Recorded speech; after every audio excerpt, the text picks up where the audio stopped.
కర్కాటక రాశి వారికి ఈ వారం సప్తమ స్థానంలో ఈ 15 రోజుల కాలంలో షష్టమ మరియు సప్తమ స్థానాలలో 4 గ్రహాల యొక్క సంచారం అనేటటువంటిది కారణం చేత ప్రధానంగా శారీరక సంబంధమైనటువంటి సమస్యలు ఏర్పడడానికి అవకాశం ఉంటుంది.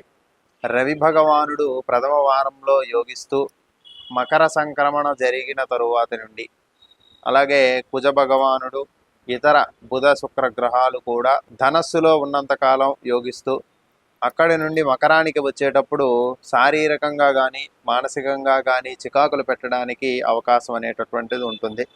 ప్రధానంగా ఉదర సంబంధమైనటువంటి రోగాలు ఏర్పడుతూ ఉంటాయి.